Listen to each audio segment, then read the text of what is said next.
16 अप्रैल 1987 की सुबह जब स्वीडिश रेडियो ने वो खबर प्रसारित की तो दिल्ली में प्रधानमंत्री निवास के भीतर एक ऐसी चुप्पी छा गई जो किसी तूफान से पहले की शांति जैसी थी।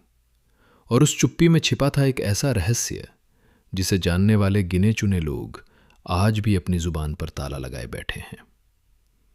1437 करोड़ रुपए का रक्षा सौदा, 410 हॉविट्जर तोपें और बीच में कहीं गायब हो गए करोड़ों रुपए की दलाली के वो दस्तावेज जो स्विट्जरलैंड की बैंकों की तिजोरियों में आज भी बंद पड़े हैं। लेकिन असली सवाल ये नहीं है कि पैसा कहाँ गया। असली सवाल ये है कि क्या भारत के सबसे युवा प्रधानमंत्री को उनके अपने ही लोगों ने अंधेरे में रखा?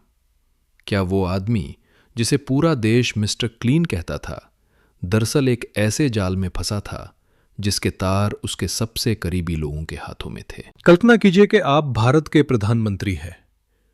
आपकी उम्र मात्र 40 वर्ष है।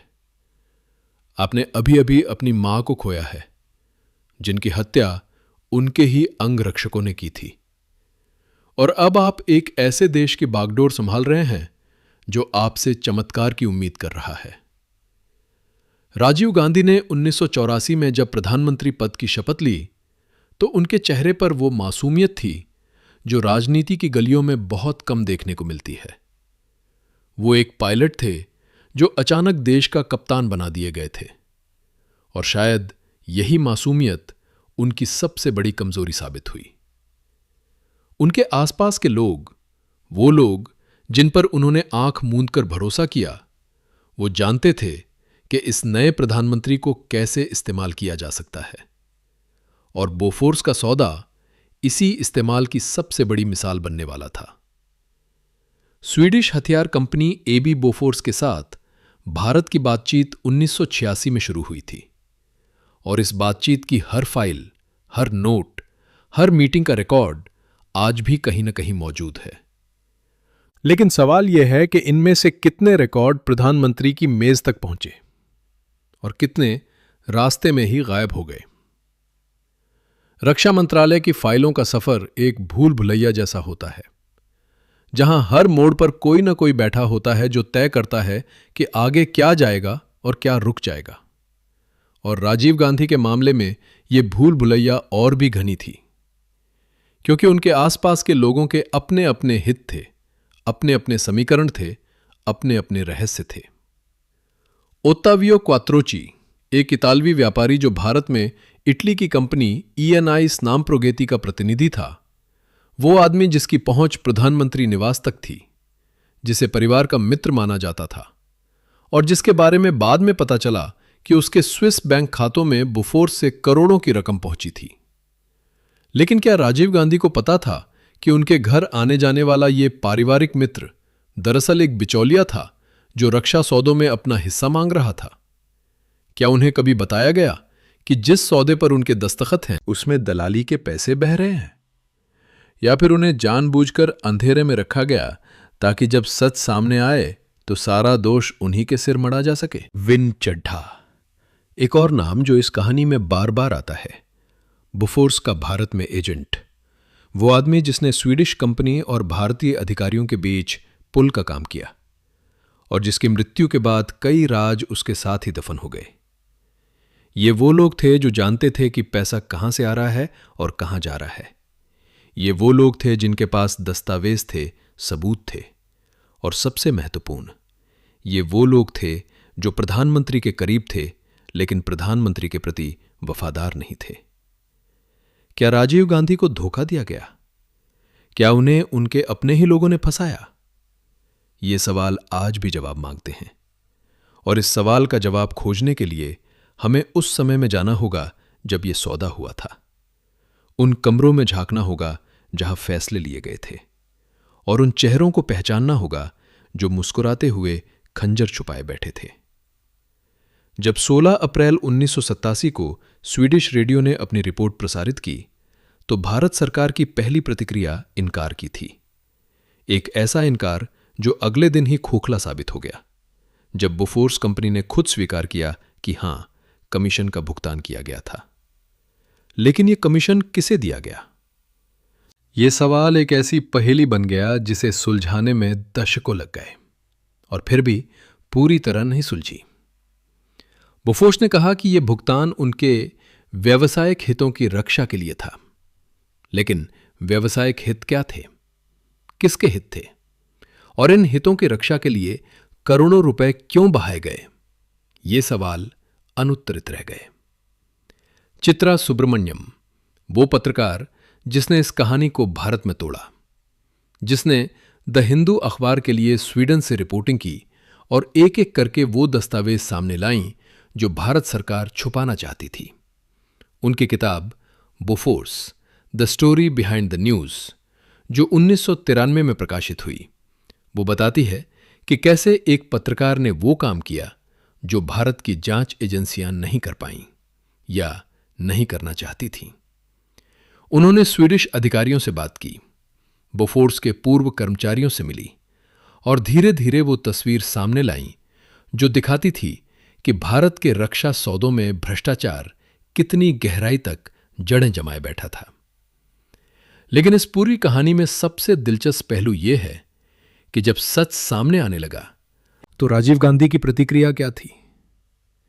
वो आदमी जो मिस्टर क्लीन की छवि लेकर राजनीति में आया था, जिसने भ्रष्टाचार के खिलाफ लड़ने का वादा किया था, अचानक खुद भ्रष्टाचार के आरोपों में घिर गया था। क्या उन्हें सच में नहीं पता था कि उनके नाम पर क्या हो रहा है? क्या वो इतने भोले थे कि अपने आसपास के लोगों की चालाकी नहीं समझ पाए?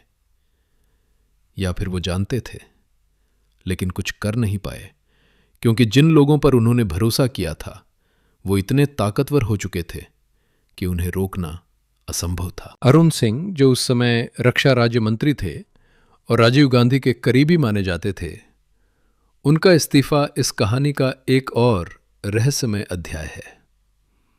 वो क्यों हटे, किसके दबाव में हटे और उनके जाने के बाद रक्षा मंत्रालय में क्या बदला, ये सवाल आज भी जवाब मांगते हैं।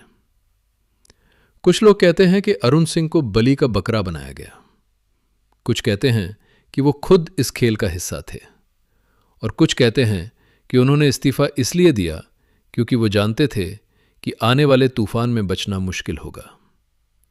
सच जो भी हो, एक बात तय है कि राजीव गांधी के आसपास के लोग एक एक करके या तो हट रहे थे या फिर अपनी वफादारी बदल रहे थे।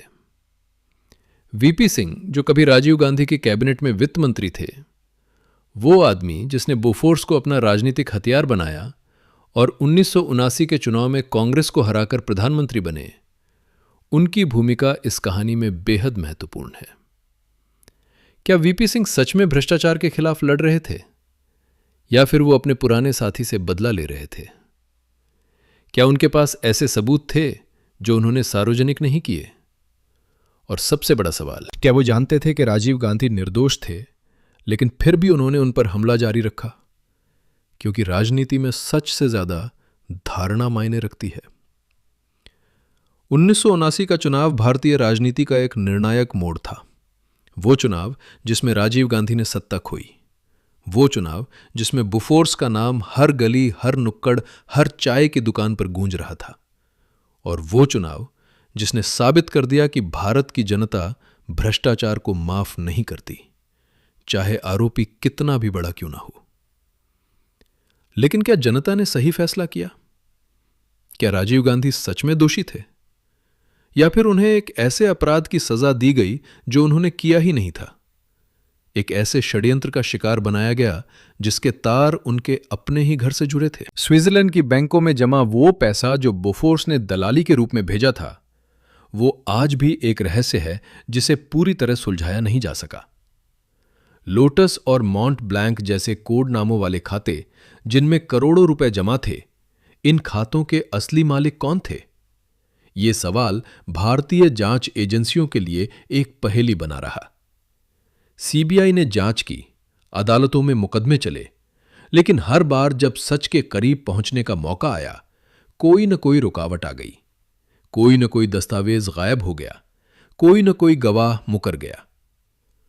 ओत्तावियो क्वात्रोची, जिसका नाम इस कांड में सबसे ज्यादा उछला, वो आदमी जो 1938 में पैदा हुआ था और 13 जुलाई 2013 को इस दुनिया से चला गया, उसने कभी भारतीय अदालत का सामना नहीं किया। वो भारत से निकल गया, मलेशिया में पकड़ा गया, अर्जेंटीना में गिरफ्तार हुआ, लेकिन हर बार किसी न किसी तरह बच निकला। उसके स्विस खातों में जमा पैसा, जो सबूत था उसकी संलिप्तता का, वो भी अंततः उसे वापस मिल गया जब भारत सरकार ने उन खातों को फ्रीज करने की अपनी मांग वापस ले ली। ये कैसे हुआ? किसने ये फैसला लिया और क्यों लिया? ये सवाल आज भी जवाब मांगते हैं। क्या क्वात्रोची को बचाया गया? क्या उसकी रक्षा के लिए भारत में ताकतवर लोगों ने अपना प्रभाव इस्तेमाल किया? और अगर हां, तो क्यों? क्या इसलिए कि अगर क्वात्रोची पकड़ा जाता और बोलता तो कई और नाम सामने आते जो अब तक छुपे हुए थे? क्या इसलिए कि उसके पास ऐसे सबूत थे जो कई ताकतवर लोगों को बेनकाब कर सकते थे? या फिर इसलिए कि वो एक ऐसे परिवार का मित्र था जिसकी राजनीतिक ताकत इतनी थी कि कानून भी उसके आगे झुक जाता था? राजीव गांधी की त्रासदी ये थी कि वो एक ऐसे खेल में फंस गए थे जिसके नियम उन्हें कभी समझाए नहीं गए। वो एक पायलट थे जो आसमान में उड़ना जानते थे, लेकिन राजनीति की गंदी गलियों में चलना उन्हें नहीं आता था। उनके आसपास के लोग जो उन्हें सर कहते थे और उनके सामने सिर झुकाते थे, वो पीठ पीछे अपने खेल खेल रहे थे, अपने सौदे कर रहे थे, अपनी जेबें भर रहे थे।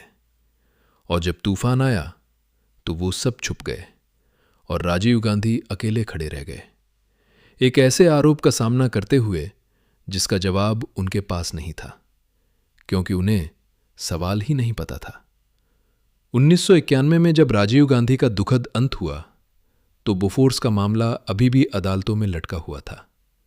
वो आदमी जिस पर करोड़ों की दलाली का आरोप था, वो इस दुनिया से चला गया बिना अपनी बात कहे, बिना अपना पक्ष रखे, बिना ये बताए कि सच क्या था।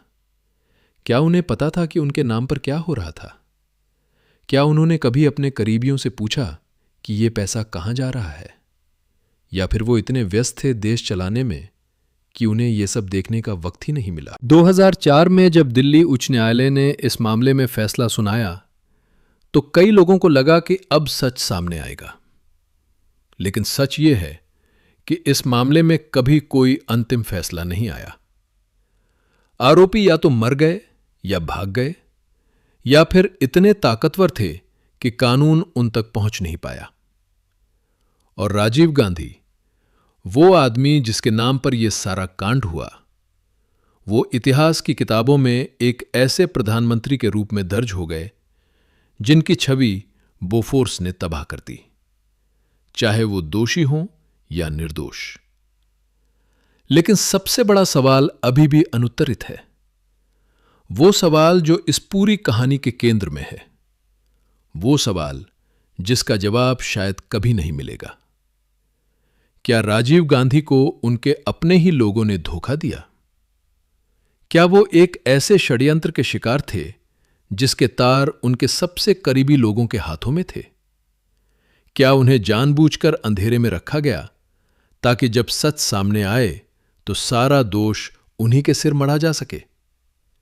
और अगर हां, तो वो लोग कौन थे जिन्होंने भारत के प्रधानमंत्री को धोखा दिया, और उन्होंने ऐसा क्यों किया? ये सवाल आज भी जवाब मांगते हैं, और शायद इन सवालों के जवाब उन फाइलों में छुपे हैं जो अभी भी गोपनीय की मुहर लगाए कहीं बंद पड़ी हैं। उन खातों में छुपे हैं जो अभी भी स्विस बैंकों की तिजोरियों में सुरक्षित हैं, और उन लोगों की यादों में छुपे हैं जो अभी भी जिंदा हैं लेकिन बोलने को तैयार नहीं हैं। बोफोर्स सिर्फ एक घोटाला नहीं था, ये एक ऐसी कहानी थी जिसने भारतीय राजनीति को हमेशा के लिए बदल दिया। और इस कहानी का सबसे दुखद पात्र वो आदमी था जो शायद सबसे कम दोषी था, लेकिन जिसने सबसे ज्यादा कीमत चुकाई। 1986 की गर्मियों में जब राजीव गांधी ने रक्षा मंत्रालय की फाइलों पर अपनी नजर डाली तो उन्हें एक ऐसी दुनिया दिखाई दी जो उनकी कल्पना से कहीं ज्यादा जटिल थी। हर सौदे के पीछे एक कहानी थी, हर कहानी के पीछे एक नाम था, और हर नाम के पीछे एक ऐसा हित था जो प्रधानमंत्री के हित से कहीं ज्यादा महत्वपूर्ण लगता था। लेकिन राजीव गांधी को यह नहीं पता था कि जिन लोगों पर वो भरोसा कर रहे थे वो उन्हें सबसे बड़ा धोखा देने की तैयारी कर रहे थे। 1986 से लेकर 1987 तक जब तक स्वीडिश रेडियो की वो खबर नहीं आई, तब तक राजीव गांधी के आसपास के लोग एक ऐसा नाटक कर रहे थे जिसमें प्रधानमंत्री खुद एक अभिनेता थे, लेकिन उन्हें अपनी भूमिका का कोई अंदाजा नहीं था। क्या वो जानते थे कि उनके नाम पर जो सौदे हो रहे थे उनमें दलाली के पैसे बह रहे थे? क्या उन्हें कभी किसी ने बताया कि उनके रक्षा मंत्रालय में ऐसे लोग काम कर रहे थे जो विदेशी कंपनियों के साथ गुप्त समझौते कर रहे थे? या फिर उन्हें जानबूझकर अंधेरे में रखा गया था ताकि जब सच सामने आए तो वो खुद को बचा न सके? रक्षा सौदों की परतें खुलने लगीं तो सवाल उठे कि क्या प्रधानमंत्री से ज्यादा ताकतवर लोग ही तय कर रहे थे कि कौन सी फाइल आगे जाएगी और कौन सी रुक जाएगी? अरुण सिंह, जो उस समय रक्षा राज्य मंत्री थे, उनके कार्यालय में हर दिन ऐसी मीटिंगें होती थीं जिनमें बोफोर्स का नाम आता था। लेकिन क्या ये मीटिंगें प्रधानमंत्री को रिपोर्ट की जाती थीं? क्या राजीव गांधी को हर विवरण दिया जाता था, या फिर उन्हें सिर्फ वो बताया जाता था जो उनके आसपास के लोग बताना चाहते थे? एक पत्रकार जो उस समय दिल्ली में काम कर रहा था, उसने बाद में कहा कि रक्षा मंत्रालय में एक अलग ही दुनिया थी जहां प्रधानमंत्री के आदेश भी कभी कभी अमल में नहीं होते थे। वो दुनिया अपने नियमों से चलती थी, अपने तर्क से चलती थी, और सबसे महत्वपूर्ण अपने स्वार्थों से चलती थी। विन चड्ढा, जो बोफोर्स का भारत में एजेंट था, वो आदमी जिसकी मृत्यु के बाद कई राज उसके साथ ही दफन हो गए, उसके पास ऐसी जानकारी थी जो किसी को भी बर्बाद कर सकती थी। वो जानता था कि पैसा कहां से आ रहा है, कहां जा रहा है, किसके खातों में जमा हो रहा है, और सबसे महत्वपूर्ण, वो जानता था कि भारत के रक्षा मंत्रालय में कौन से लोग इस खेल में शामिल थे। लेकिन विन चड्ढा कभी बोला नहीं, या शायद उसे बोलने का मौका ही नहीं दिया गया। उसकी मृत्यु की परिस्थितियां आज भी स्पष्ट नहीं हैं, और यह सवाल आज भी उठता है कि क्या वो एक साधारण मृत्यु थी या फिर कोई और कहानी थी जो छुपाई गई थी। जो भी हो, विन चड्ढा की मृत्यु के साथ ही एक ऐसी कड़ी टूट गई जो शायद पूरी कहानी को सामने ला सकती थी। ओतावियो क्वात्रोची, जो इस कहानी का सबसे रहस्यमय पात्र है, वो आदमी जिसके बारे में कहा जाता है कि वो सोनिया गांधी का करीबी मित्र था, उसके स्विस खातों में जमा पैसा एक ऐसा सबूत था जो किसी को भी दोषी साबित कर सकता था। लेकिन यह सबूत कभी अदालत में पूरी तरह सामने नहीं आया। क्वात्रोची के खातों को फ्रीज किया गया, फिर अनफ्रीज किया गया, फिर से फ्रीज किया गया, और अंत में उसे वो पैसा वापस मिल गया। ये एक ऐसी प्रक्रिया थी जो किसी को भी संदेह में डाल सकती थी कि भारत की न्याय व्यवस्था में कहीं न कहीं कोई खामी है, या फिर कोई ऐसी ताकत है जो कानून से ऊपर है। एक सेवानिवृत्त सीबीआई अधिकारी जो उस समय इस मामले पर काम कर रहा था, उसने बाद में एक साक्षात्कार में कहा कि उन्हें कई बार ऐसे आदेश मिले जो उन्हें समझ नहीं आए, ऐसे निर्देश मिले जो तर्कसंगत नहीं थे, और ऐसे दबाव मिले जो उन्हें अपने काम को सही तरीके से करने से रोकते थे। क्या यह दबाव ऊपर से आ रहा था? क्या किसी राजनीतिक नेता ने इस जांच को प्रभावित करने की कोशिश की थी? ये सवाल आज भी जवाब मांगते हैं। राजीव गांधी के परिवार के भीतर क्या चल रहा था? ये एक ऐसा सवाल है जिसका जवाब शायद कभी पूरी तरह सामने नहीं आएगा। सोनिया गांधी, जो उस समय राजीव गांधी की पत्नी थीं, वो क्या जानती थीं? क्या उन्हें पता था कि उनके घर आने जाने वाले लोगों में से कुछ उनके पति को धोखा दे रहे थे? या फिर वो भी इसी अंधेरे में थीं जिसमें राजीव गांधी थे? एक ऐसी महिला जो विदेश से भारत आई थीं, जिन्हें भारतीय राजनीति की गहराइयों का कोई अनुभव नहीं था, वो कैसे समझ सकती थीं कि उनके आसपास क्या हो रहा था? और अगर वो समझती थीं तो क्या उन्होंने अपने पति को बताया? या फिर परिवार के भीतर भी एक ऐसी दीवार थी जो सच को छुपाए रखती थी। राजीव गांधी के बेटे राहुल गांधी और बेटी प्रियंका गांधी, वो दोनों बच्चे जो उस समय बहुत छोटे थे, उन्हें क्या पता था कि उनके पिता किस तरह के दबाव में थे? क्या उन्होंने कभी अपने पिता को चिंतित देखा? क्या उन्होंने कभी सुना कि उनके पिता अपने करीबियों से पूछ रहे हैं कि यह सब क्या हो रहा है? एक बच्चे की नजर से देखें तो राजीव गांधी एक ऐसे आदमी थे जो हर दिन सुबह घर से निकलते थे और शाम को वापस आते थे, लेकिन उनके चेहरे पर चिंता की लकीरें गहरी होती जा रही थीं। क्या बच्चों को यह दिखाई दिया? क्या उन्होंने कभी अपनी मां से पूछा कि पापा को क्या हुआ है? या फिर परिवार के भीतर भी एक ऐसी चुप्पी थी जो किसी को भी सवाल पूछने की इजाजत नहीं देती थी? 1987 की अप्रैल की सुबह जब स्वीडिश रेडियो की खबर आई तो दिल्ली में एक ऐसी हलचल मच गई जो किसी भूकंप से कम नहीं थी। सरकार के प्रवक्ता ने तुरंत इनकार किया, लेकिन इनकार करते ही बोफोर्स ने खुद स्वीकार कर दिया कि हां, कमीशन का भुगतान किया गया था।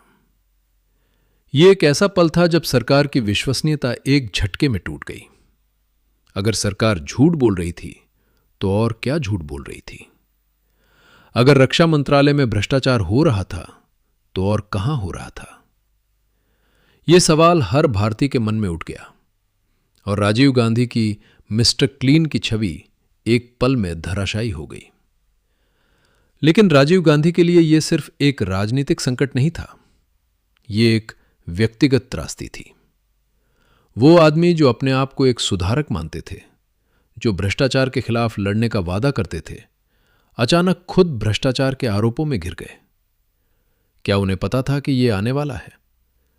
क्या उन्हें कोई संकेत मिला था? या फिर यह एक ऐसा झटका था जो उन्हें पूरी तरह तैयार नहीं पाया? एक ऐसे आदमी के लिए जो अपनी मां की हत्या के बाद से ही राजनीति में आया था, जो पहले से ही एक ऐसे दबाव में था जो किसी भी आदमी को तोड़ सकता था, यह खबर एक ऐसा वॉर था जो उसे पूरी तरह बदल सकता था। प्रधानमंत्री निवास में उस दिन क्या हुआ, इसका कोई सार्वजनिक रिकॉर्ड नहीं है, लेकिन जो लोग उस समय दिल्ली में थे वो बताते हैं कि राजीव गांधी के आसपास का माहौल एक पल में बदल गया। जो लोग कल तक उनके सामने सिर झुकाते थे वो आज अपनी दूरी बनाने लगे। जो लोग कल तक उनके हर शब्द को सुनते थे वो आज अपने फोन की घंटी का जवाब देने में व्यस्त हो गए। ये एक ऐसी प्रक्रिया थी जो धीरे धीरे शुरू होती है, लेकिन जब शुरू हो जाती है तो रोकी नहीं जा सकती। राजीव गांधी को अचानक एहसास हुआ कि वो अकेले हैं, कि जिन लोगों पर उन्होंने भरोसा किया था वो उन्हें अकेला छोड़ने के लिए तैयार हैं। अरुण सिंह का इस्तीफा इसी प्रक्रिया का एक हिस्सा था। वो आदमी जो कल तक राजीव गांधी के सबसे करीबी माने जाते थे, जो रक्षा मंत्रालय में सबसे महत्वपूर्ण फैसले लेते थे, अचानक अपने पद से हट गए। क्या उन्हें दबाव दिया गया? क्या उन्हें कहा गया कि अगर वो नहीं हटेंगे तो उन पर भी आरोप लगाए जाएंगे? या फिर वो खुद समझ गए कि आने वाले तूफान में बचना मुश्किल होगा और इसलिए वो पहले ही निकल गए? एक ऐसे आदमी के लिए जो राजनीति में अपना करियर बना रहा था, इस्तीफा देना एक बहुत बड़ा फैसला था, लेकिन शायद यह फैसला उसके लिए जीवन बचाने वाला साबित हुआ। लेकिन राजीव गांधी के लिए यह सब कुछ एक ऐसी प्रक्रिया थी जो उन्हें धीरे धीरे अकेला कर रही थी। हर दिन एक नया आरोप, हर दिन एक नया सवाल, हर दिन एक नया संदेह। मीडिया उन्हें घेरे हुए था, विपक्ष उन पर हमले कर रहा था, और सबसे बुरी बात यह थी कि उनके अपने लोग भी उन्हें छोड़ रहे थे। एक ऐसे आदमी के लिए जो अपनी मां की हत्या के बाद से ही अकेलेपन का सामना कर रहा था, यह एक ऐसा अनुभव था जो उसे पूरी तरह तोड़ सकता था। क्या राजीव गांधी को पता था कि यह सब कुछ आने वाला है? क्या उन्हें कोई संकेत मिला था? या फिर वो इतने भोले थे कि उन्हें अपने आसपास के लोगों की चालाकी का अंदाजा ही नहीं था? 1987 से लेकर 1979 तक राजीव गांधी के जीवन में एक ऐसा अंधकार छा गया जो कभी पूरी तरह दूर नहीं हुआ। बोफोर्स का नाम हर जगह गूंज रहा था, हर चाय की दुकान पर, हर गली के कोने पर, हर अखबार की सुर्खियों में। और हर बार जब ये नाम सुनाई देता था तो राजीव गांधी को एक ऐसा दर्द होता था जो शब्दों में बयां नहीं किया जा सकता। वो आदमी जो अपने आप को एक सुधारक मानते थे, जो भारत को बदलना चाहते थे, अचानक खुद एक ऐसे आरोप में फंस गए जो उन्हें पूरी तरह बर्बाद कर सकता था। लेकिन सबसे बड़ी त्रासदी ये थी कि राजीव गांधी को यह नहीं पता था कि उन्हें किसने धोखा दिया। वो अपने आसपास के लोगों को देखते थे और सोचते थे कि कौन सा चेहरा झूठ बोल रहा है, कौन सा हाथ खंजर छुपाए हुए है। लेकिन सब कुछ सामान्य दिखता था, सब कुछ ठीक दिखता था, सब कुछ वैसा ही दिखता था जैसा पहले था। ये एक ऐसी स्थिति थी जो किसी को भी पागल बना सकती थी, जो किसी को भी अपने ऊपर संदेह करने के लिए मजबूर कर सकती थी। क्या राजीव गांधी को पता था कि उनके अपने लोग उन्हें धोखा दे रहे थे? क्या उन्हें कभी किसी ने बताया कि ये सब कुछ उनके ज्ञान के बिना हो रहा था? या फिर वो इतने व्यस्त थे देश चलाने में कि उन्हें ये सब देखने का वक्त ही नहीं मिला? एक ऐसे आदमी के लिए जो अपनी मां की हत्या के बाद से ही एक ऐसे दबाव में था जो किसी भी आदमी को तोड़ सकता था। बोफोर्स का कांड एक ऐसा झटका था जो उसे पूरी तरह बदल सकता था। वो आदमी जो कल तक एक युवा ऊर्जावान प्रधानमंत्री था, अचानक एक ऐसे आदमी में बदल गया जो अपने ऊपर संदेह करने लगा, जो अपने आसपास के लोगों पर संदेह करने लगा, जो हर बात में एक षड्यंत्र देखने लगा। यह एक ऐसी प्रक्रिया थी जो धीरे धीरे शुरू होती है, लेकिन जब शुरू हो जाती है तो रोकी नहीं जा सकती। और राजीव गांधी इसी प्रक्रिया का शिकार बन गए। 1979 का चुनाव आते आते राजीव गांधी की छवि पूरी तरह बदल चुकी थी। वो आदमी जो मिस्टर क्लीन के नाम से जाने जाते थे, अब एक ऐसे आदमी के रूप में जाने जाते थे जो भ्रष्टाचार में लिप्त था। क्या यह सच था? क्या राजीव गांधी सच में दोषी थे, या फिर उन्हें एक ऐसे अपराध की सजा दी गई जो उन्होंने किया ही नहीं था?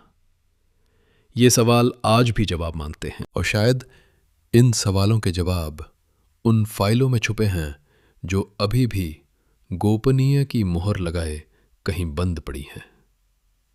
लेकिन सबसे बड़ा सवाल यह है कि क्या राजीव गांधी को उनके अपने ही लोगों ने धोखा दिया? क्या वो एक ऐसे षड्यंत्र के शिकार थे जिसके तार उनके सबसे करीबी लोगों के हाथों में थे? क्या उन्हें जानबूझकर अंधेरे में रखा गया ताकि जब सच सामने आए तो सारा दोष उन्हीं के सिर मढ़ा जा सके? और अगर हां, तो वो लोग कौन थे जिन्होंने भारत के प्रधानमंत्री को धोखा दिया, और उन्होंने ऐसा क्यों किया? स्विट्जरलैंड की बर्फीली पहाड़ियों के बीच जिनेवा की उन बैंकों में जहां दुनिया के सबसे बड़े रहस्य तिजोरियों में बंद रहते हैं, वहां कुछ ऐसे खाते थे जिनके नाम सुनकर किसी की भी रूह कांप सकती थी। लोटस और मॉन्ट ब्लांक। ये सिर्फ कोड नाम नहीं थे, ये एक ऐसी साजिश के सबूत थे जो भारत के इतिहास को हमेशा के लिए बदल देने वाली थी। 1987 में जब स्वीडिश अधिकारियों ने इन खातों की जानकारी सार्वजनिक की तो पूरी दुनिया को पता चला कि बोफोर्स ने करोड़ों रुपए की दलाली का भुगतान किया था। लेकिन असली सवाल यह नहीं था कि पैसा कहाँ गया। असली सवाल यह था कि भारत की जांच एजेंसियां इन खातों तक क्यों नहीं पहुंच पाईं, और जब पहुंची तो क्यों उन्हें रोक दिया गया? क्या किसी ने जानबूझकर इस जांच को धीमा किया? क्या किसी ने सबूतों को नष्ट करने का आदेश दिया? और सबसे महत्वपूर्ण, क्या राजीव गांधी को पता था कि उनके नाम पर यह सब कुछ हो रहा था, या फिर उन्हें भी उसी अंधेरे में रखा गया था जिसमें पूरा देश था? सीबीआई की फाइलों में, जो आज भी गोपनीय की मुहर लगाए कहीं बंद पड़ी हैं, कुछ ऐसे पन्ने थे जो अचानक गायब हो गए। एक सेवानिवृत्त अधिकारी जो उस समय इस मामले पर काम कर रहा था, उसने बाद में एक निजी बातचीत में कहा कि जब वो सच के करीब पहुंचने लगे तो उन्हें ऐसे आदेश मिले जो किसी भी जांच अधिकारी को हैरान कर सकते थे। फाइलें जो कल तक उनकी मेज पर थीं, अचानक गायब हो गईं। गवाह जो बयान देने को तैयार थे, अचानक मुकर गए। दस्तावेज जो सबूत बन सकते थे, अचानक खो गए। ये सब कुछ इतनी सफाई से हुआ कि किसी को शक भी नहीं हुआ। लेकिन जो लोग अंदर थे वो जानते थे कि ये कोई संयोग नहीं था। कोई बहुत ताकतवर व्यक्ति या समूह इस जांच को प्रभावित कर रहा था, और वो इतना ताकतवर था कि भारत की सबसे बड़ी जांच एजेंसी भी उसके आगे लाचार थी। लेकिन सबसे चौंकाने वाली बात यह थी कि जब स्विस अधिकारियों ने भारत सरकार को इन खातों की जानकारी दी, तो भारत सरकार ने पहले तो इन खातों को फ्रीज करने की मांग की, लेकिन फिर अचानक अपनी मांग वापस ले ली। क्यों? किसने यह फैसला लिया? और सबसे महत्वपूर्ण, क्या राजीव गांधी को इस फैसले की जानकारी थी? एक ऐसे प्रधानमंत्री के लिए जो अपनी छवि बचाने के लिए कुछ भी कर सकते थे, यह फैसला बेहद अजीब था। अगर वो सच में निर्दोष थे तो उन्हें इन खातों की पूरी जांच करवानी चाहिए थी। उन्हें हर सबूत को सामने लाना चाहिए था। लेकिन ऐसा नहीं हुआ। क्यों नहीं हुआ? क्या उन्हें डर था कि जांच में कुछ ऐसा सामने आ जाएगा जो उनके परिवार को बर्बाद कर देगा? या फिर उन्हें किसी ने समझाया कि चुप रहना ही बेहतर है?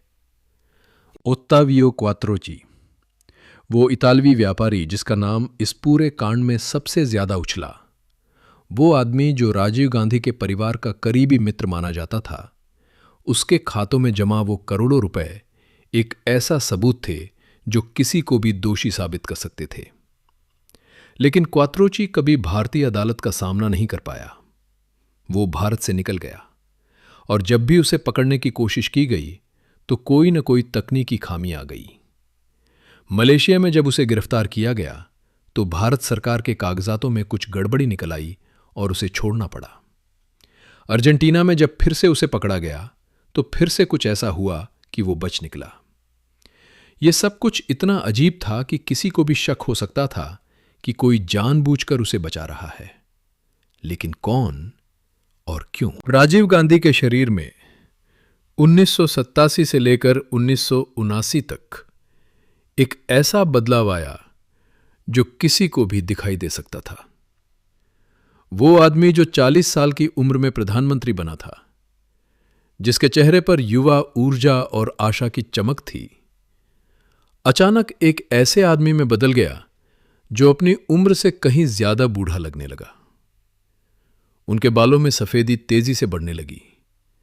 उनके चेहरे पर चिंता की लकीरें गहरी हो गईं। उनकी आंखों में वो चमक नहीं रही जो पहले थी। जो लोग उनके करीब थे वो बताते हैं कि वो रातों को ठीक से सो नहीं पाते थे।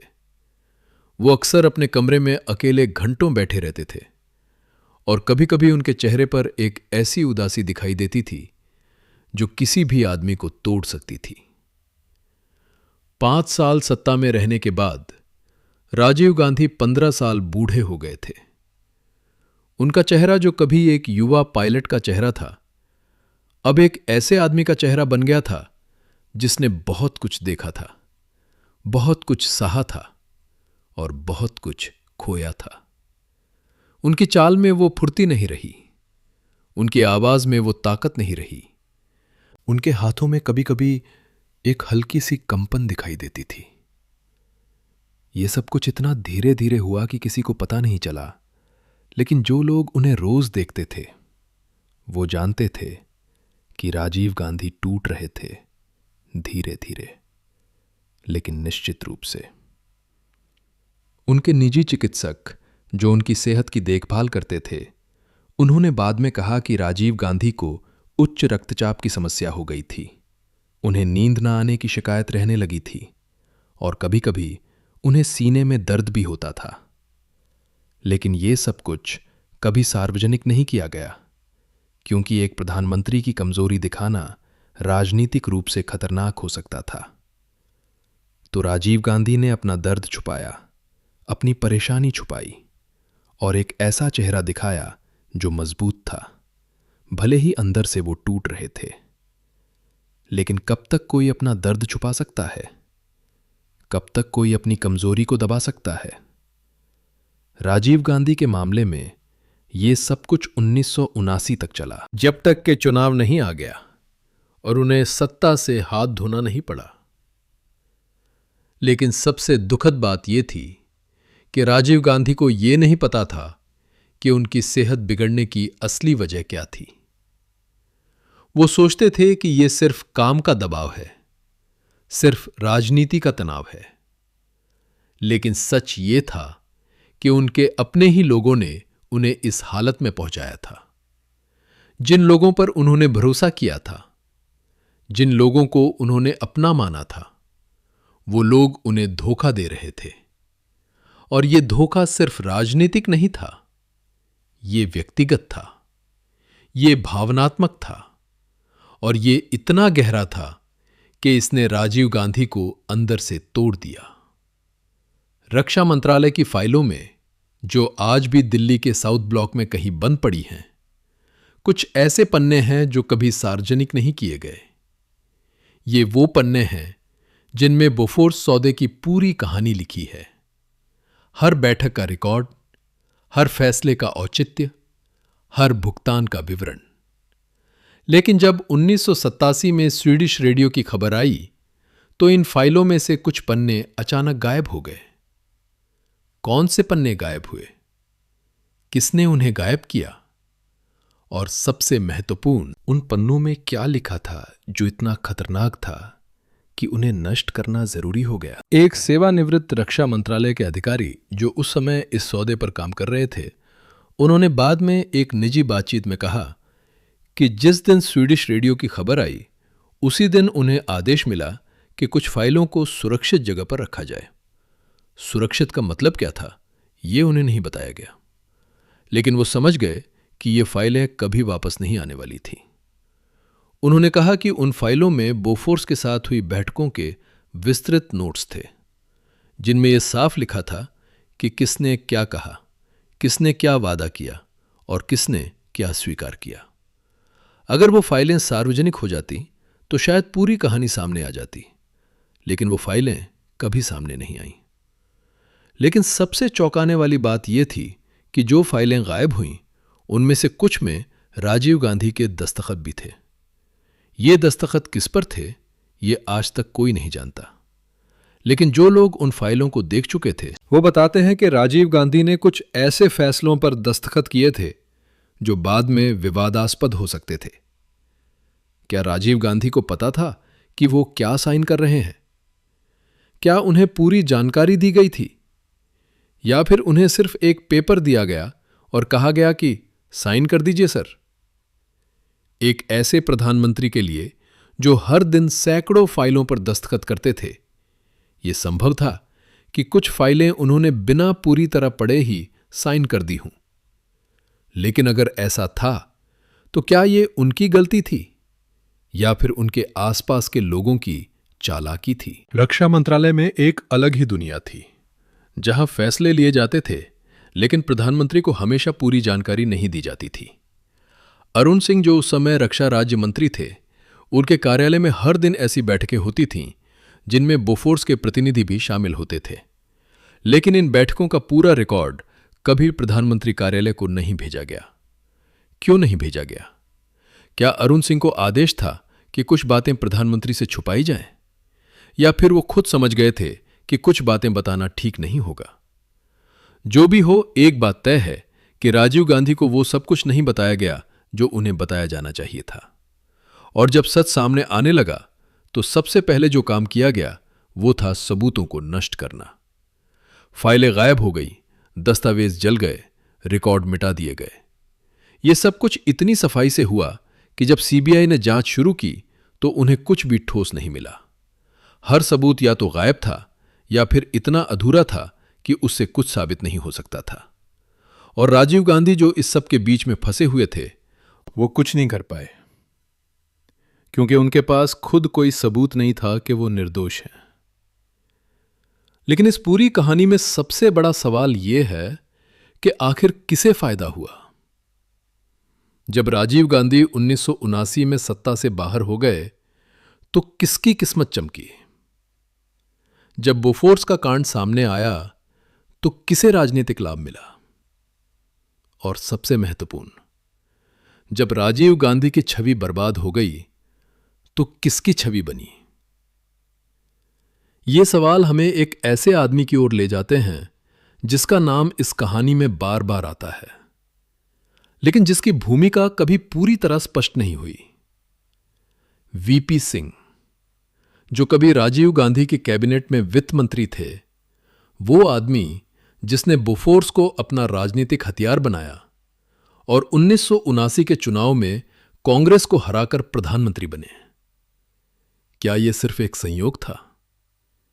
क्या वीपी सिंह सच में भ्रष्टाचार के खिलाफ लड़ रहे थे, या फिर वो अपने पुराने साथी से बदला ले रहे थे?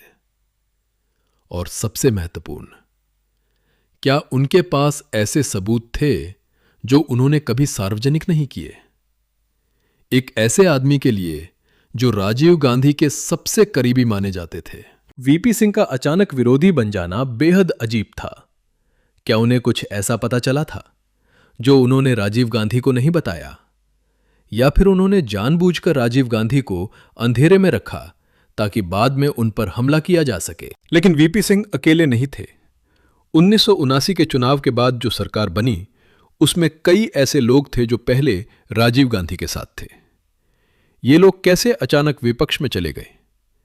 क्या उन्हें कुछ ऐसा ऑफर किया गया था जो वो मना नहीं कर सके, या फिर उन्होंने देख लिया था कि राजीव गांधी का जहाज डूब रहा है और इसलिए उन्होंने समय रहते कूद जाना बेहतर समझा? जो भी हो, एक बात तय है कि राजीव गांधी के आसपास के कई लोगों ने उन्हें धोखा दिया, और इस धोखे का सबसे बड़ा फायदा उन लोगों को मिला जो पहले उनके साथ थे। और फिर था ओतावियो क्वात्रोची का मामला। वो आदमी जो राजीव गांधी के परिवार का करीबी मित्र माना जाता था, जिसके स्विस खातों में करोड़ों रुपए जमा थे, वो कभी भारतीय अदालत का सामना नहीं कर पाया। क्यों? क्योंकि हर बार जब उसे पकड़ने की कोशिश की गई तो कोई न कोई तकनीकी खामी आ गई। लेकिन ये तकनीकी खामियां इतनी बार कैसे आ सकती हैं? क्या यह सिर्फ संयोग था, या फिर कोई जानबूझकर उसे बचा रहा था? और अगर कोई उसे बचा रहा था तो क्यों? क्या इसलिए कि अगर क्वात्रोची पकड़ा जाता और बोलता तो कई और नाम सामने आते जो अब तक छुपे हुए थे? 2004 में जब दिल्ली उच्च न्यायालय ने क्वात्रोची के खिलाफ आरोप हटा दिए तो पूरे देश में हंगामा मच गया। लोगों ने पूछा कि कैसे एक ऐसा आदमी जिसके खातों में करोड़ों रुपए की दलाली का पैसा था, वो बरी हो सकता है। लेकिन अदालत ने कहा कि सबूत अपर्याप्त है। सबूत अपर्याप्त कैसे हो सकते हैं जब स्विस बैंकों ने खुद माना था कि क्वात्रोची के खातों में पैसा आया था? जवाब सिर्फ एक ही हो सकता है, या तो सबूतों को नष्ट कर दिया गया था, या फिर उन्हें अदालत में पेश नहीं किया गया था। और दोनों ही मामलों में सवाल यह उठता है कि किसने ऐसा किया और क्यों? राजीव गांधी की मृत्यु के बाद जब उनका परिवार फिर से सत्ता में आया तो क्वात्रोची का मामला और भी रहस्यमय हो गया। उसके खातों को फ्रीज करने की मांग वापस ले ली गई, उसके खिलाफ आरोप हटा दिए गए, और अंततः वो एक स्वतंत्र आदमी की तरह जीता रहा और 13 जुलाई 2013 को इस दुनिया से चला गया। क्या यह सब कुछ सिर्फ संयोग था, या फिर इसके पीछे कोई बड़ी साजिश थी? और अगर साजिश थी तो वो किसकी थी और क्यों? सबसे बड़ा सवाल यह है कि राजीव गांधी की मृत्यु के बाद किसे सबसे ज्यादा फायदा हुआ? किसकी राजनीतिक किस्मत चमकी? किसे सत्ता मिली? और सबसे महत्वपूर्ण, किसने बोफोर्स के कांड को इस तरह इस्तेमाल किया कि राजीव गांधी की छवि तो बर्बाद हो गई, लेकिन असली दोषी कभी सामने नहीं आए? ये सवाल आज भी जवाब मांगते हैं, और शायद इन सवालों के जवाब उन लोगों के पास हैं जो आज भी जिंदा हैं, जो आज भी सत्ता में हैं, और जो आज भी उस रहस्य को छुपाए बैठे हैं जो राजीव गांधी को कभी नहीं बताया गया। क्या राजीव गांधी को उनके अपने ही लोगों ने धोखा दिया? हां, शायद। क्या वो एक ऐसे षड्यंत्र के शिकार थे जिसके तार उनके सबसे करीबी लोगों के हाथों में थे? हां, बिल्कुल। और क्या असली दोषी आज भी बच निकले हैं? हां, निश्चित रूप से। बोफोर्स सिर्फ एक घोटाला नहीं था, ये एक ऐसी कहानी थी जिसमें एक निर्दोष आदमी को बलि का बकरा बनाया गया और असली खिलाड़ी पर्दे के पीछे छुपे रहे। और आज भी जब हम इस कहानी को याद करते हैं तो सबसे बड़ा सवाल यही रहता है, क्या हमें कभी पूरी सच्चाई पता चलेगी? 1991 की 21 मई की सुबह राजीव गांधी ने अपनी आंखें खोली और उन्हें नहीं पता था कि ये उनकी आखिरी सुबह है। वो उस दिन चुनाव प्रचार के लिए तमिलनाडु जाने वाले थे, श्री पेरम्बुदूर की एक रैली में भाषण देने वाले थे और उनके मन में शायद वही सवाल थे जो पिछले कई सालों से उन्हें परेशान कर रहे थे। बोफोर्स का मामला अभी भी अदालतों में लटका हुआ था। उनकी छवि अभी भी उस कलंक से मुक्त नहीं हुई थी जो 1987 में लगा था, और वो आदमी जिसने उन्हें धोखा दिया था वो अभी भी कहीं ना कहीं सुरक्षित था। लेकिन उस सुबह राजीव गांधी ने शायद ये सोचा होगा कि आज एक नई शुरुआत है, कि आज वो फिर से जनता के बीच जाएंगे, कि आज वो फिर से उस भरोसे को जीतने की कोशिश करेंगे जो बोफोर्स ने छीन लिया था। नियति को कुछ और ही मंजूर था, और उस दिन जब सूरज ढलने से पहले ही सब कुछ खत्म हो गया तो बोफोर्स का वो अनुत्तरित सवाल भी उनके साथ ही इतिहास के अंधेरे में समा गया। उस आखिरी दिन से कुछ घंटे पहले राजीव गांधी ने अपने एक करीबी सहयोगी से कहा था कि वो थके हुए हैं लेकिन लड़ना बंद नहीं करेंगे। उन्होंने कहा था कि सच एक दिन जरूर सामने आएगा, कि जिन लोगों ने उन्हें धोखा दिया है वो एक दिन जरूर बेनकाब होंगे। ये शब्द उस सहयोगी ने बाद में एक साक्षात्कार में याद किए, और उसकी आवाज में वो दर्द था जो शब्दों में बयां नहीं किया जा सकता। क्या राजीव गांधी को पता था कि उनका वक्त कम है? क्या उन्हें कोई आशंका थी, या फिर वो उस दिन भी उसी उम्मीद के साथ निकले थे जो उन्हें हमेशा आगे बढ़ाती थी? उस आखिरी सुबह से ठीक 12 घंटे पहले राजीव गांधी दिल्ली में थे। उन्होंने अपने परिवार के साथ रात का खाना खाया था, अपने बच्चों से बात की थी, और शायद उस रात उन्होंने कुछ ऐसा महसूस किया था जो वो किसी को नहीं बता सके। एक ऐसा आदमी जो 7 साल से एक ऐसे बोझ के नीचे दबा था जो उसने खुद नहीं उठाया था, जो एक ऐसे कलंक के साथ जी रहा था जो उसने खुद नहीं लगाया था। वो आदमी उस रात क्या सोच रहा था? क्या वो बोफोर्स के बारे में सोच रहा था? क्या वो उन लोगों के बारे में सोच रहा था जिन्होंने उसे धोखा दिया था? या फिर वो सिर्फ अपने बच्चों के चेहरे देख रहा था और सोच रहा था कि उनके लिए एक बेहतर भारत बनाना है? 21 मई 1991 की शाम श्री पेरम्बदूर में जब राजीव गांधी का जीवन अचानक समाप्त हो गया तो उनके साथ ही वो सारे सवाल भी दफन हो गए जो वो शायद एक दिन जवाब देना चाहते थे। वो सवाल जो बोफोर्स के बारे में थे, वो सवाल जो उनके आसपास के लोगों के बारे में थे, वो सवाल जो उस धोखे के बारे में थे जो उन्हें दिया गया था। और उनके जाने के बाद जो लोग उन सवालों के जवाब जानते थे उन्होंने और भी गहरी चुप्पी ओढ़ ली। क्या राजीव गांधी को उनके अंतिम दिनों में पता था कि बोफोर्स का सच क्या था? क्या उन्हें पता था कि किसने उन्हें धोखा दिया था?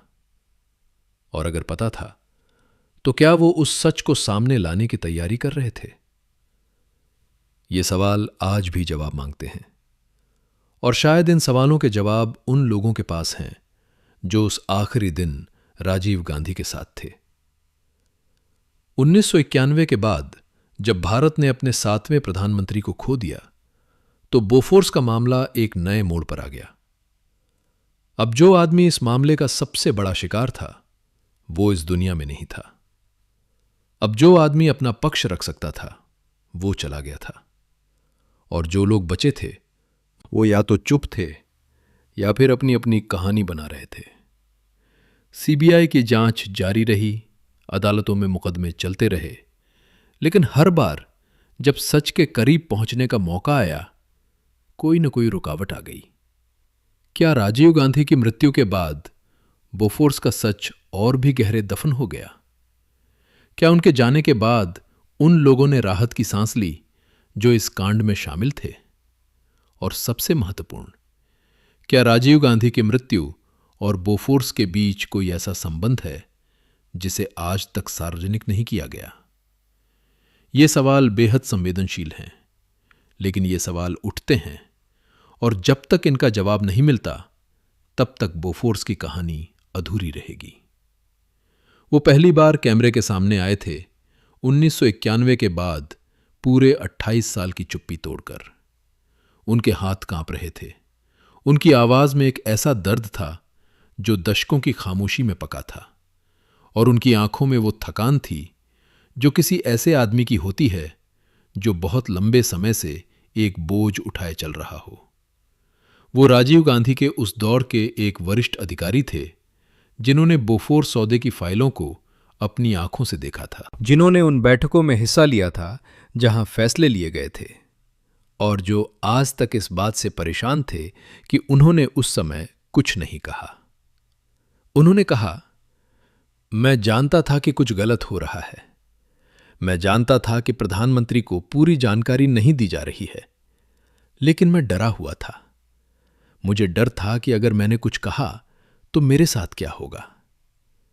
ये शब्द जो उन्होंने पहली बार किसी कैमरे के सामने कहे, एक ऐसी कहानी की पुष्टि करते हैं जो बरसों से सिर्फ फुसफुसाहटों में सुनाई देती थी। राजीव गांधी को जानबूझकर अंधेरे में रखा गया था। उनके आसपास के लोगों ने, जो उनके सबसे करीबी माने जाते थे, उन्हें वो जानकारी नहीं दी जो उन्हें मिलनी चाहिए थी। और जब सच सामने आने लगा तो उन्हीं लोगों ने सबसे पहले अपनी दूरी बना ली। उस अधिकारी ने आगे कहा कि रक्षा मंत्रालय में एक ऐसी व्यवस्था थी जहां कुछ फाइलें प्रधानमंत्री तक पहुंचती थीं और कुछ नहीं पहुंचती थीं। जो फाइलें नहीं पहुंचती थीं वो किसी और की मेज पर रुक जाती थीं, और उस मेज पर बैठे आदमी के अपने हित थे, अपने समीकरण थे, अपने रहस्य थे।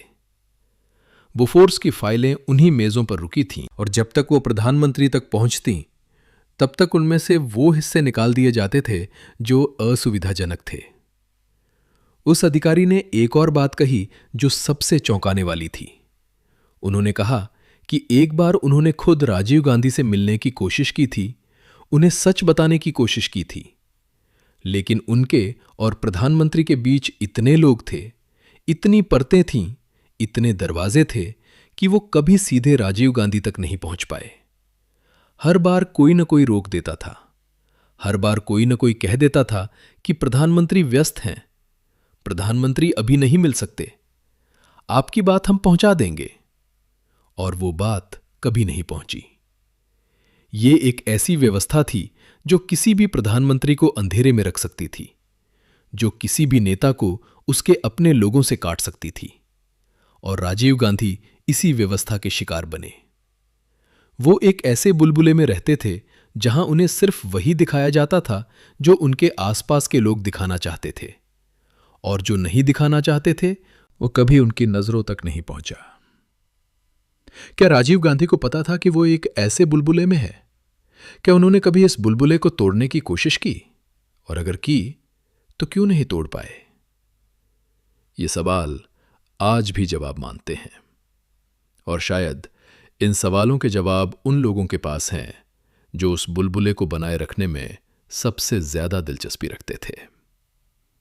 उस अधिकारी की गवाही के बाद एक और आवाज सामने आई, एक ऐसे पत्रकार की आवाज जिसने 1987 से लेकर 1991 तक राजीव गांधी को करीब से देखा था, जिसने उनके चेहरे पर वो बदलाव देखा था जो बोफोर्स ने लाया था। उस पत्रकार ने कहा कि राजीव गांधी एक ऐसे आदमी थे जो सच में नहीं जानते थे कि उनके नाम पर क्या हो रहा है। उन्होंने कहा, मैंने उनकी आंखों में देखा था, वो आंखें झूठ नहीं बोल सकती थीं। वो सच में हैरान थे, सच में परेशान थे, और सच में नहीं जानते थे कि ये सब कुछ कैसे हुआ। लेकिन हैरानी और परेशानी काफी नहीं होती। एक प्रधानमंत्री की जिम्मेदारी होती है कि वो जाने कि उसके नाम पर क्या हो रहा है, और अगर वो नहीं जानता तो ये उसकी विफलता है, चाहे वो जानबूझकर हो या अनजाने में। राजीव गांधी की सबसे बड़ी विफलता शायद यही थी कि उन्होंने अपने आसपास के लोगों पर इतना भरोसा किया कि उन्होंने खुद जांचना बंद कर दिया। उन्होंने मान लिया कि जो लोग उनके साथ हैं वो उनके लिए हैं, और यही भरोसा उनकी सबसे बड़ी कमजोरी बन गया। मेरे हाथ आज भी कांपते हैं जब मैं उस दिन के बारे में सोचता हूं।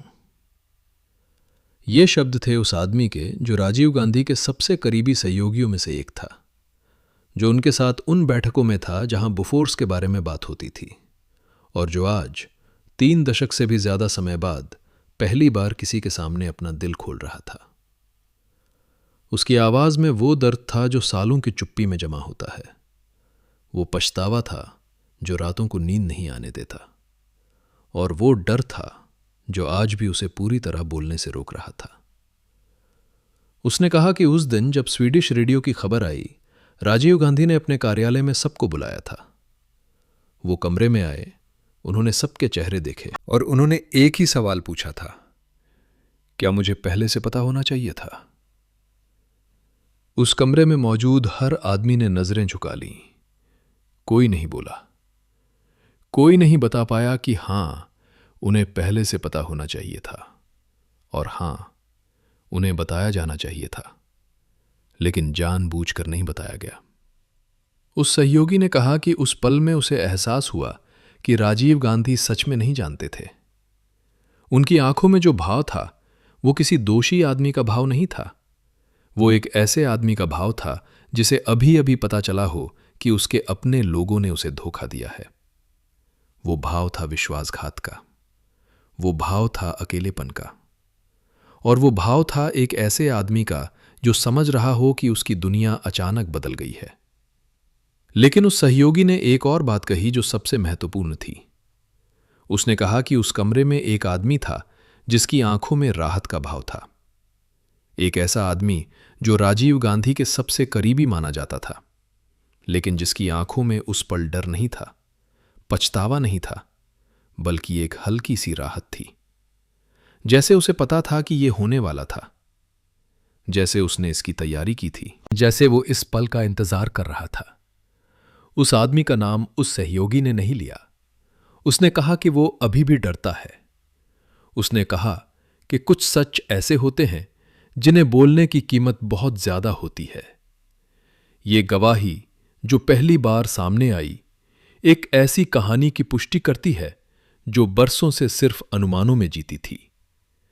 राजीव गांधी के आसपास कोई था जो जानता था, कोई था जिसने जानबूझकर उन्हें अंधेरे में रखा, कोई था जिसने उनके भरोसे का फायदा उठाया, और वो कोई आज भी पहचाना नहीं गया, आज भी बेनकाब नहीं हुआ, आज भी उस राज को अपने सीने में दबाए बैठा है।